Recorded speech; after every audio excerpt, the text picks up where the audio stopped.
This video is full of cool books.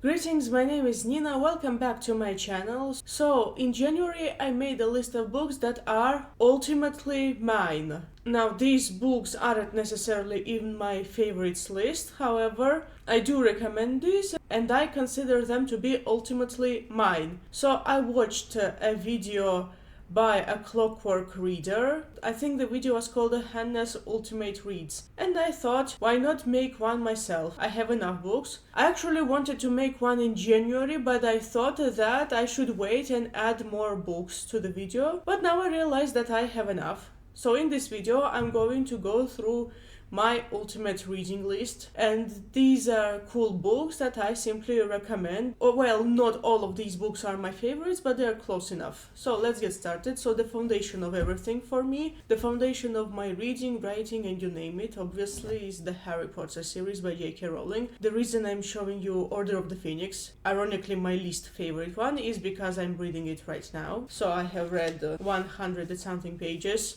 Haven't gone to Umbridge yet. The Harry Potter books, foundation for everything for me. And how could I have a video like that without Lord of the Rings or any book by J.R. Tolkien? Lord of the Rings is the only book I have in 3 editions. One is my old Russian editions, this new Russian edition in 1 volume, I really like it, and of course the English version. Actually, my old Lord of the Rings books are in different translation. In this edition, all books have 1 translation, so I read the first 2 and I have the 3rd one to read, so yeah. The Lord of the Rings, my inspiration. Who didn't Tolkien inspire? Let's move on. So here we have Charlie and the Chocolate Factory by Roald Dahl. Actually, fun fact. So, Lord of the Rings and Charlie and the Chocolate Factory are the only 2 books that were completely altered for me by the adaptation. So I'm reading Charlie and the Chocolate Factory and I keep remembering the Tim Burton adaptation. I have never seen the first adaptation. I grew up with the Tim Burton version, which I love very much. I love it to this day and I would love to rewatch it. Solid book, solid satire, I love it. I can say the same about Matilda, also by Roald Dahl. Probably I should have shown Matilda and Charlie and the Chocolate Factory together. I tried reading other Roald Dahl books, but nothing stick to me like these 2. And I also really like the film, the 1996 film. It was kinda scary, but it was very action driven and I liked it. And the book is solid too. I do not hear many people talk about this book, but it did shape my writing. In some ways, this is on writing by Stephen King. In Russian, this book is translated as How to Write Books. Obviously, I fell for that title. For me, it sounds much more convincing than Описательстве, aka on writing. First half of the book is Stephen King sharing story of his life, and the second half is actually pretty solid writing advice, so I keep thinking about the book. I need to reread this. Quick note, I do not necessarily remember the content of all of these books. However, there is something in each of these books that makes me think of them all the time, and this is why they are in my ultimate reading list. Now here we have the young adult book, or to be exact, young adult series that I read in 2015. I remember when these were very popular, and the series is Miss Peregrine's Home for Peculiar Children by Ransom Riggs. These books are really dark, but they are very nice to read. You read these books and you forget about everything. You are immersed into the story. So, unfortunately, I do not remember the 3rd book at all, but I did read the first 2 multiple times. I reread the first one 2 years ago and yeah, it's still strong, it's still solid. I wish the film adaptation lived up to the books because the books are brilliant, they're dark, they're scary, and the film adaptation is so vanilla. And you know what? Tim Burton directed both, and Charlie and the Chocolate Factory still stands. And then came the series that I was obsessed with. If you have seen my previous videos, you know which series I'm talking about, and obviously A Song of Ice and Fire by George R. R. Martin. So I made a separate video about this series. It's titled Watch This Before Getting into A Song of Ice and Fire. I recommend checking it out. I say everything there, what makes the series so great. So these books were my big obsession. I was obsessed with them. When Winds of Winter come out, yes, I believe they're going to come out maybe in a few years. I'm not waiting for the Russian translation, gonna read the book in English. You know what, I used to say the same even 10 years ago, but 10 years ago I could not read in English like I do now, so now it's going to be easier for me. One of those books that changed my life, made me think in a certain way, made me see how humans behave. This book actually analyzes human behavior very well. Doesn't necessarily the dark side of human behavior. There's more to that. Yeah, there's more to people than just their dark side. I see now it very clearly. I didn't see it that way 10 years ago, but now I do. And next comes the autobiography that I bring up a lot on this channel. I Am Ozzy by Ozzy Osbourne. I've talked about this book many times, and this is one of my ultimate reads. I reread it last summer. Yes, it's tragic and comic at the same time. If you are completely new to this book, and if you do not know who Ozzy Osbourne is, be careful. Ozzy's behavior pretty wild. And this is one of those books that shaped my love for the biographies of rock stars. I have the Beatles biography and I have yet to read it. This biography does a lot for me. It uplifted me back in June when I was feeling kinda stressed. I was reading this and felt better. When I started listing my favorite books, this was the second book that came to my mind. I'm gonna show the first later. So here we have Ender's Game by Orson Scott Card. Okay, this book depicts the cruelty of indifference very well. So you have this little kid who is put in a dangerous position by all the adults and they all fail him. I remember being shocked and angry. And what's most important, this book, while it's sci-fi, it's still more character and action driven, and this is something a lot of sci-fi novels lack. I made a video about sci-fi, feel free to check it out. Yeah, the video is about how it's difficult for me to get into sci-fi, but nonetheless Ender's Game is still a top sci-fi book for me. I recommend this if you are new to sci-fi. I'm not necessarily into mystery novels. However, I do think that Agatha Christie is a very entertaining writer. She does a really solid job, and Then There Were None is a great book to start with. Here you have 10 people who end up on this island and everybody has a skeleton in the closet, and this is what stuck for me, and this is what I really enjoyed. This is what makes me reread this novel. Sure, I do like Agatha Christie novels, but a lot of other novels that I read were more mystery driven. This one, on the other hand, is more about skeletons in the closet, and this is what I liked about the book. This is why it's on this list, and this is why I will read it again. The next book is Classics from Germany, and I keep talking about this book all the time on my channel, Beneath the Wheel by Hermann Hesse, so I have a separate video about the book. Feel free to check it out. The one thing that I did not mention in that video, because I did not know at the time, is that there's a thrash metal song inspired by Beneath the Wheel. It's called Beneath the Wheel. It's by DRI. It's a really solid thrash metal song, and the lyrics, they are pretty subtle, and maybe if you never heard of the book you wouldn't think anything, but if you are listening to the song after reading this book, you will understand everything. Yeah, Beneath the Wheel. This depicts the dangers of studying very well, and this is the book I keep thinking about. Now next comes then the book that is a new edition. I haven't talked about this book previously before. Well, maybe I only spoke about this when I bought it or something, or in a bookshelf tour, but that doesn't count. The book that I've never spoke about in depth before, and this is Mistborn, The Final Empire by Brandon Sanderson. I need to replace this edition. I need to buy hardcover. I have books 2 and 3 in hardcover, so I read the book last autumn. I loved it. I noticed a pattern in Sanderson's novels. I noticed how he builds his story. So at the beginning of the story, everything is awful. And what's worse, everybody is said to believe that nothing is going to change. But even in such society, there are people who think otherwise, and they're slowly starting to work to change things. And they meet each other and they do things, and by the end of the story, everything is good. Everything is awesome. I think this is the reason why Sanderson is so popular. It isn't just about his unique world building or magic systems or whatever. I think it's this idea that something is terrible at the beginning, but it's getting fixed by the end. Things change even if nobody believes it, and Brandon Sanderson's novels are pretty hopeful. I read Elantris and this one, and yeah, they both capture this idea. And even the first two Stormlight Archives books do. And also, this book is incredibly entertaining. I like the fact that this book could be read by teenagers, but at the same time it isn't young adult. There's nothing young adult about this book. This is a perfect example of a book for teenagers without being young adult. And one of my favorite parts about this book is the dynamics between Kelser and Vin. I need to replace this book too. I need a hardcover. I keep talking about this book too, so The Talisman by Stephen King and Peter Straub. This book does remind me of The Shining and the Never-Ending Story a little bit, because here you have the hotel and the wise old mentor and the little boy who is set up for adventure.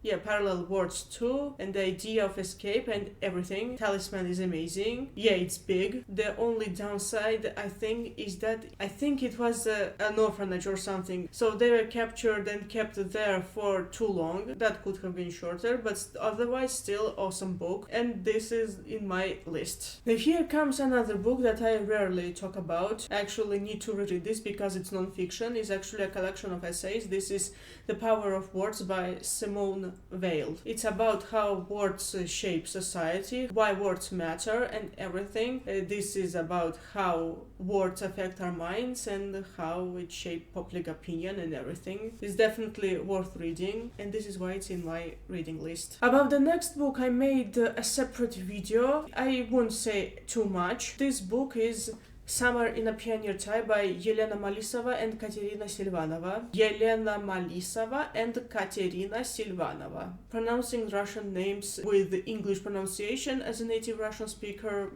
is pretty odd for me. But anyway, I was tired of whatever I was reading and I wanted something easy, and I got this book and eventually I loved it. This is one of the most expensive books in my library, but it was worth every single lari. Yeah, there are two books and I do not have the second one, but at this point I do not care because I did not like the second one that much. I pretty much prefer the first one. And given the central theme of the book, which I do not really read, this was the first book with such theme that I read and loved. This paved the way for me to Aristotle and Dante by Benjamin Alire Science. The book is pretty fast-paced and it is something you can easily read, but at the same time there's nothing banal about this book. You do think about this book, about the dynamics and everything, and the relationship between Aristotle and Dante, and how the author plays with their names. Yeah, they're named Aristotle and Dante. Of course there are going to be jokes about it. Well, not on every page, but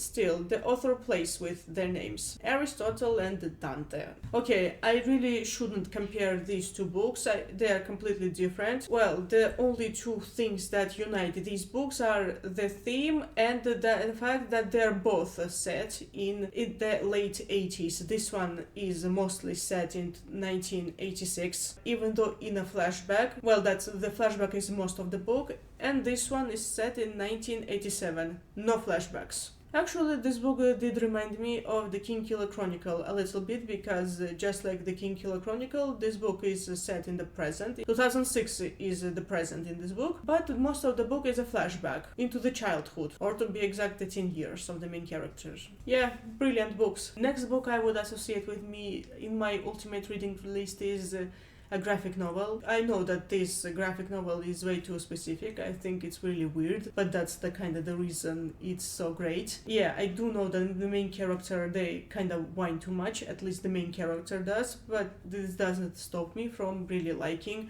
the Scott Pilgrim graphic novels by Brian Lee O'Malley. I read Scott Pilgrim last year. The graphic novel was and still is pretty much fun. It's weird. So if you are new to graphic novels, if you wanna go for a graphic novel but you do not know where to start, I recommend picking this up. But be prepared that this book is set in the 2000s. This book has video game logic. It's pretty odd, weird, and there are cultural references of the time. And yeah, like I said, the video game logic is strong here. You can have characters who fall to the ground and then become coins, just like in video game. And yeah, I do need to point out that this book is about who gets with whom, yada yada yada. That can become a little bit annoying, but that doesn't stop me. The best part for me is that I read the book at the right time because I was the same age as the main character when I read this. And next we have The Stormlight Archive by Brandon Sanderson. This is my first introduction to Sanderson. You know how this book affected me? I'm no longer afraid of big books. I used to be scared of big books and now I'm not. However, I do know for sure that I cannot fathom the same book in English. I have never read a 1,000-page book in English before. That would be a challenge, especially when it's Sanderson, because he tends to create these unique magical systems and the titles. In Russian, it goes very well for me, especially given that the translation is pretty solid. So I'm rereading the series right now, so I read the first 100 pages. This is even better than the first time I read it. As much as I love the Stormlight Archive books, I will always remember how I got into them, in case you didn't know. So in short, YouTubers and metal musicians pushed me towards the series, and I can never forget such influence. Actually, I do need to make a separate video about buying books under other people's influence. I mean, when somebody influences you to buy a book, I do not know, maybe it's not a big deal for people, but for me it is. At least it was back in 2021. Yeah, it needs a separate video, but for now I'm going to move on. If you are new, this is a really grandiose series. It's very big. Yeah, I know that a lot of people, they recommend starting with Mistborn or Elantris or something else. But if you are also under influence of YouTubers and metal musicians, maybe you are going to think, oh, I do not care, I want the Stormlight Archive first, and go for it. Go for Stormlight Archive. All the other Sanderson books are going to seem simpler in comparison. But I do need to warn you that the series is quite demanding, and if you are not used to reading such books, if you've never read a 1,000-something book before, here's my tip. You would need a rest from this one and pick a short book. This is how I handled reading. I read The Witcher at the same time as this. And now we have the book that I keep thinking a lot ever since I finished reading it. I read it in March 2022. I'm definitely planning to read this year, so The Never-Ending Story by Michael Ende. I have a separate video about this book. Feel free to check it out. And I keep saying the same thing over and over again in almost every video, is that this book is a good mixture of fantasy adventure and some philosophical debates. The dialogue between Atreyu and Gmork is a good example of this. Their dialogue about power. Yeah, here I have something new to offer you when I speak of this book. The dialogue between Gmork and Atreyu explains power to you even better than the entire A Song of Ice and Fire series. Yeah, the dialogue between Atreyu and Gmork is brilliant. And also this book is about the importance of escapism, but also the importance of going back to reality. Next we have another Stephen King book, and this is Joyland. I know that a lot of Stephen King fans do not like Joyland. I have such positive memories of the book. This is in my ultimate reading list because it's a really solid mystery novel, and it's a quite light-hearted and positive too. Who would have thought that Stephen King could be hopeful and uplifting? This is an amazing novel. I have solid memories of it. I was around 2021 when I read it, the same age as the main character, and I liked it a lot. So I didn't know whether I should include this book or not, but eventually I decided to do this. I do keep thinking about the book. It's pretty solid. Another Stephen King novel, by the way. This is Dead Zone. This is a really cool thriller. In this book, Stephen King comes up with a really interesting question. What if the bad guy has solid reasons to get rid of the authority figure? Well, read the novel and you will see. Here are all the books on this shelf. I need to put them away because I have more books to show you.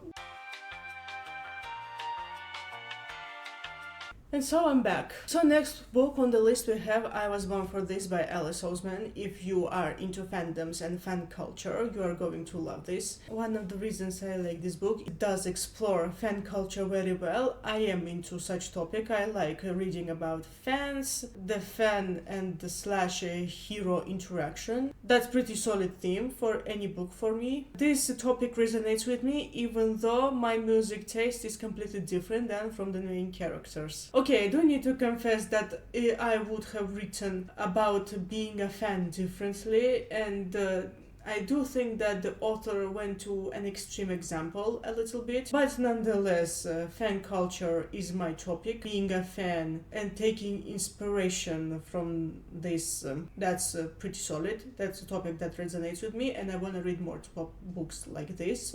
And then one of my favorite novellas, they have Apt Pupil by Stephen King. Here are 4 novellas, and I'm only talking about the second one, Apt Pupil. If you really like the dynamics between an evil old man and a very intelligent teenage boy, then they get on each other's throats and how the boy is affected, how he goes insane. Yeah, I recommend. This is a pretty solid thriller. I'm kind of disappointed that the ending is different in the film, but in the book it's I love it. And next we have The Name of the Wind by Patrick Rothfuss, the first book in the Kingkiller Chronicles series. I've talked a lot about this book on my channel. You know what? I did notice a pattern, I need to be honest with you. As much as I love the book, I do keep forgetting some details, some names, and the magic system of the book is pretty difficult for me to comprehend. But that's actually the reasons to read the book again. Now, obviously, I love the story of The Name of the Wind. I like how it goes. I do not like a few aspects. The series isn't entirely perfect, but that doesn't stop me. And then you have The Hobbit by J.R.R. Tolkien. This is one of those books I will read again and again and again and never get tired. You can enjoy it even as an adult. So I read it last August. So this book came out in 1937. The same year Snow White and the Seven Dwarfs came out, and wow. Both works are pretty timeless and ageless. You can read this at any age and you will love it. I know that the writing style of The Hobbit is different than from Tolkien's other novels, and this is part of the charm, and this is one of the reasons why Hobbit is so solid. And the Bilbo, the main character, got such a strong character development. It's really nice to read. There is a good sense of danger and wholesomeness and epicness and music. Because how could Tolkien go without music? How could Tolkien go without singing? Moving on. Next I have Vicious by V.E. Schwab. If you really like 2 friends who later turn into bitter enemies and also some superpowers too, I recommend picking this book up. So this book is set in 2 timelines, 10 years ago and now. However, I like the fact that despite this, the flashbacks are not only to 10 years ago, but it can be to a week ago or even last night. This is a non-linear story, and it's so good. But yeah, this is quite a grey story. There are no good or bad characters, although some characters are worse than others. And next we have The House in the Cerulean Sea by T.J. Klune. I do need to warn you that a few moments in this book, they may remind you of a cartoon. You would think that you are watching a cartoon, yes, because they are a little bit too goofy. But it doesn't ruin the book.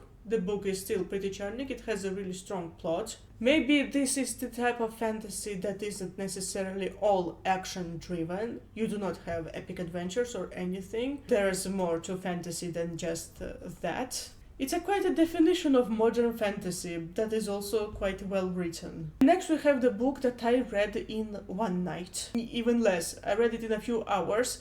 I bought it and read it the same day and I loved it. It quickly became one of my favorites. Never spoken about this book before, and finally I'm speaking of The Giver by Lois Lowry. So I never intended to buy the book, and I was going to a bookstore to buy something else, and I was intended to only buy that other book, but then I saw this. Just could not leave it in the shop, especially given that the edition of the book is wonderful. I really like the cover, it's beautiful. Yes, this is a dystopian novel. It's said that it's for children, however, it doesn't feel like it's for kids. Just like with the classical dystopias like 1984 and The Handmaid's Tale, you think a lot when you read this book. However, there's a huge difference between this book and those other books, and it isn't just the fact that this is aimed at younger audience and the other two are at the older audience. It isn't just that. This is actually an issue with nearly every dystopian book, even though I love the dystopian genre.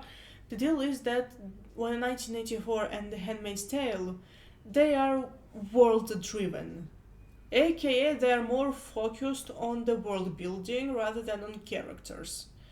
Recently, I realized that too much world building hurts characterizations. I think I will make a separate video about how world building and characterization, well, they do not always work together. Well, not at least for me. So anyway, 1984 and The Handmaid's Tale are focused on the world, and they are less character driven. The characters, they're kind of factions in there. But in this book, on the other hand, it's different. There's less world building and there's more characterization.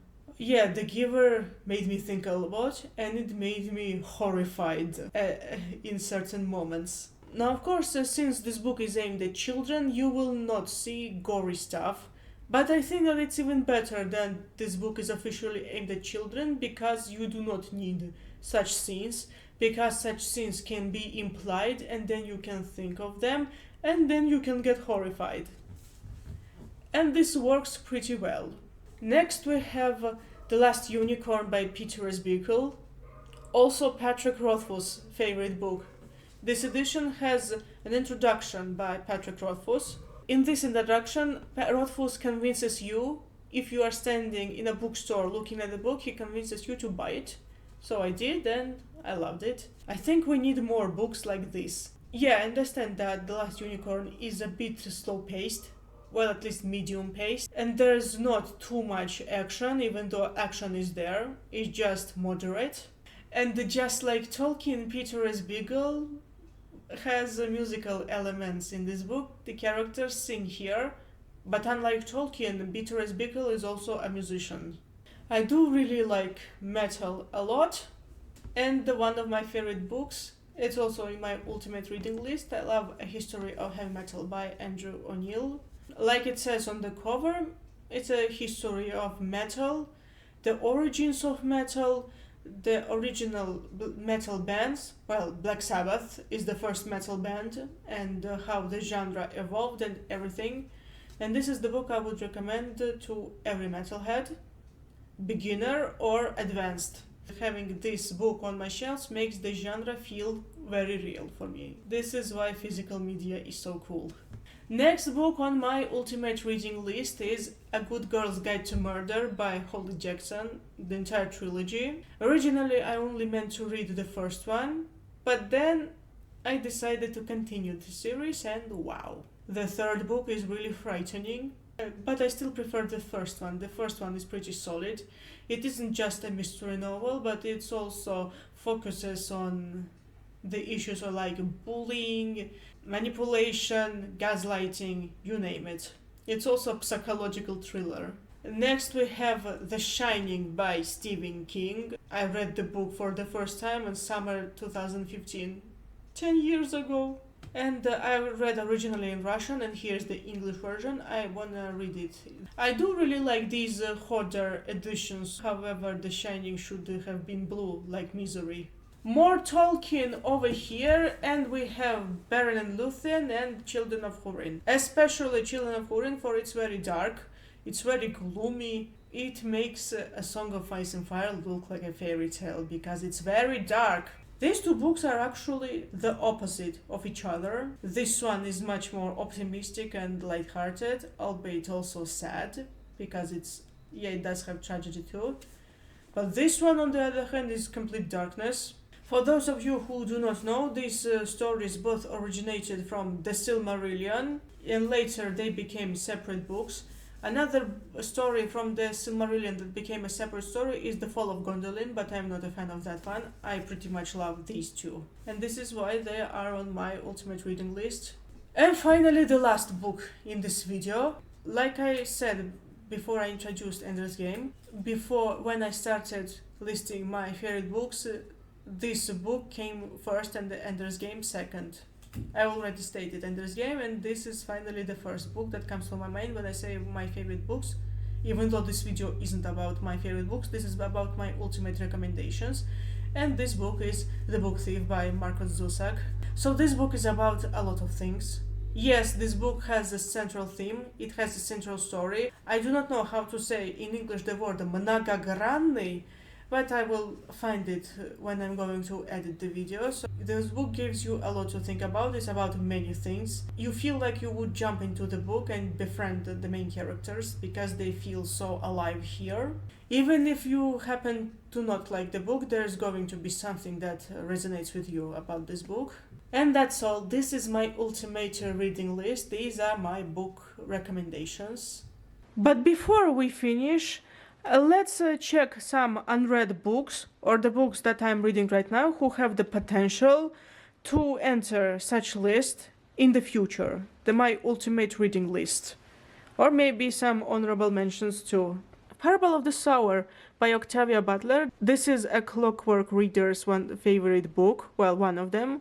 This is the book that she recommends a lot. I'm currently reading it, and this is definitely going to be one of the best books of the year. It's pretty solid.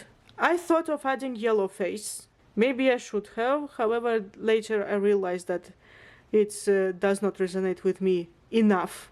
But maybe on a second read it will. Or maybe I'm going to have Momo by Michael Ende. You know how much I love The Neverending Story, and I have high hopes for Momo. Yeah, I also have Chronicles of Narnia by C.S. Lewis. Yeah, I'm only showing you the book now, but let it stay an honorable mention. I need to point out the books that I haven't read or in process of reading, and I went straight to the books that I read. Sorry. So currently I'm reading this very good fantasy novel. Never heard anybody talk about it, and I think it's pretty cool. This is Night Angel Nemesis by Brent Weeks. The first book in the Kyler Chronicle series. You know what? Only after I bought the book, I found out that there is this, how this is called, the Night Angel trilogy, and this is the first book in the next trilogy that continues the Night Angel trilogy. This doesn't really stop me, though. I still like Night Angel Nemesis very much, and I'm continuing to read it. Okay, now when I think about it, I should have added Uncommon People, The Rise and Fall of the Rockstars by David Hepford, because it does explore the rockstar phenomenon on a very different rockstars. One of the reasons it resonates with me because I do love rock and metal music, and I love biographies, and this is the epitome of one. This is an epitome of the rockstar phenomenon. You know, I hope that The Earthsea by Ursula K. Le Guin ends up on my list in the future. And over here, maybe Sleeping Beauties by Stephen King and Owen King. I'm reading it now. However, I'm more hopeful about Dreamcatcher. And over here, maybe Poor Lisa. I don't know. And maybe last but not least, maybe A Clockwork Orange in the future. So I do not know. Oh, by the way, we haven't checked out this. 300 books. Snow Globe, Cassandra in Reverse, and Lapvona. Maybe one of these books is going to resonate with me a lot, and it's going to become one of my favorites. Okay, that's enough. Thank you so much for watching. I hope you enjoy this video. What are your ultimate reading list? Let me know down in the comments. See you next time. Goodbye.